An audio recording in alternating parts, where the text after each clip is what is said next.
في جملة بنقولها عشان نبان مهمين. معلش انا بس مش هعرف ارد عليك دلوقتي، اصلا أنا لسه بفكر.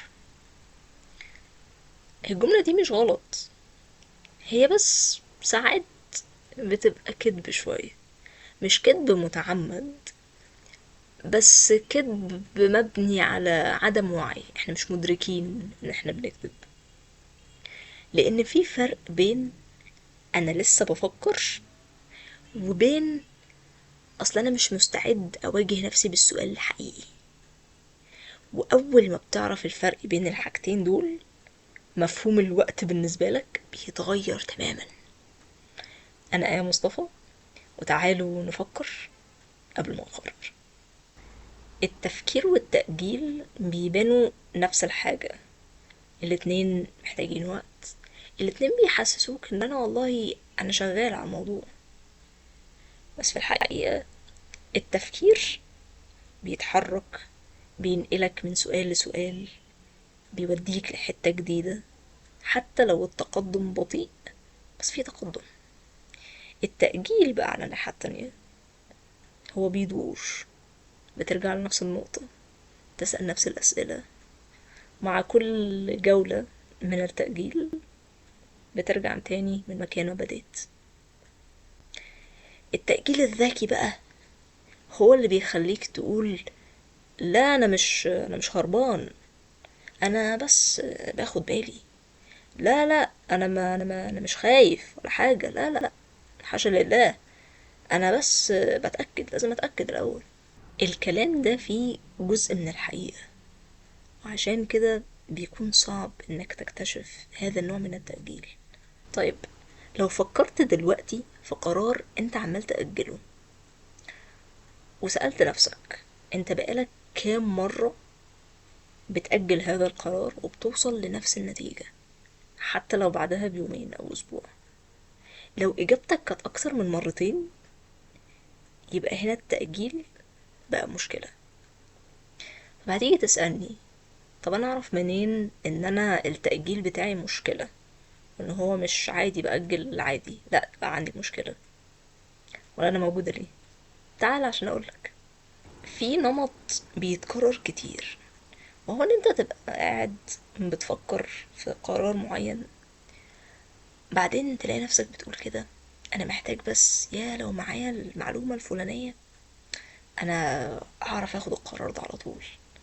فتروح تدور على هذه المعلومة، بعدين تكتشف انه يا لو معايا بس معلومة كذا دي كمان، قرار هيبقى مظبوط.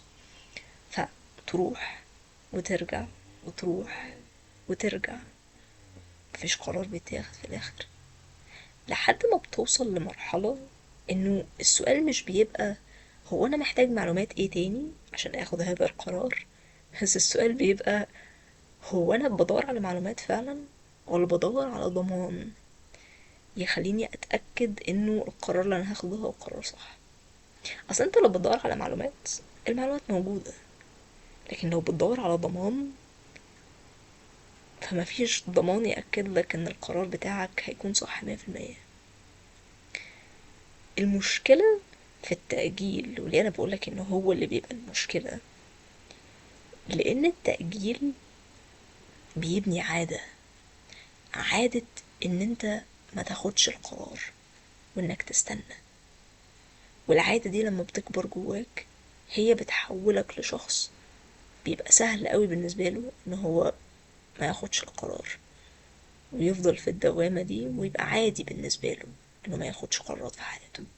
في بقى حاجة أهم من إنك تعرف إنك بتأجل ولا لأ. انا عماله بقولك من اول الفيديو التأجيل هو المشكله، التأجيل هو المشكله. في الحقيقه التأجيل مش هو المشكله، هي المشكله في السؤال اللي التأجيل ده مخبيه، في السؤال اللي انت مش عايز تواجهه. السؤال الحقيقي مش وانا هسيب الشغل ولا لا، السؤال الحقيقي هو انا خايف من ايه بالظبط، ايه الخطر اللي انا هتعرض له لو انا سبت الشغل. السؤال الحقيقي مش انا هتجوز ولا لا، السؤال الحقيقي هو ايه التغيير اللي انا هتعرض له بعد الجواز اللي مخليني خايف قوي كده، او ليه انا حاسس انه حياتي بعد الجواز هتكون مختلفة عن حياتي قبل الجواز، وده اللي مخوفني قوي كده. دي نوعية الأسئلة الحقيقية اللي ممكن التأجيل يكون بيحاول ان هو ايه، يبعدك عنها. وهنا بيكون التأجيل مشكلة.